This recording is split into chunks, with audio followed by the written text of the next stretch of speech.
नमस्कार मित्रांनो, ही बकासूर फॅन्स क्लबची नवीन खरेदी आहे. नमस्कार मामा. नमस्कार. ही नवीन खरेदी कुठून घेतलेली आपण? ही 40 गावून घेतली.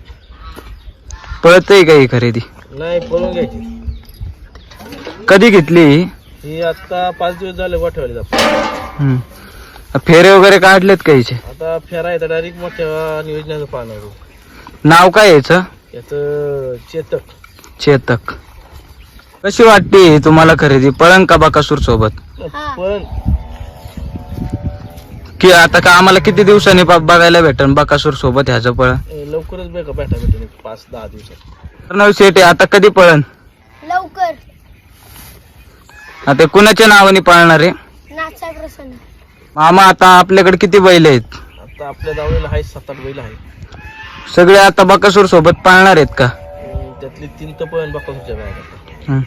आता याचं काय नियोजन आहे आता इथून पुढचं? इथून पुढं 3 तारखेला दिसन मैदानात तुम्हाला. पायरा पायरा आहे, पायरा गपचीत असतो आपला. कुठल्या मैदानात दिसेल आता इथून पुढं? आता दिसन तुम्हाला 3 तारखेला सासवडला मैदान पडले तिकडे. मामा, लोक म्हणतात की पडद्या मागचा हिरो मैदानावर येत नाही, ह्याच्यावर तुमचं मत काय आहे? नाही ना, आपल्याला कसं एमएससी आपल्या घरी ना, त्याच्यामुळे दूध बिध बघायला लागतात. मग घरी कोण नसतं. मग आता इथून पुढे तुम्ही कुठल्या मैदानावर दिसन? नाही, मैदानावर नाही आता सध्या तर नाही. बघू, 52च्या मैदानाला येऊ.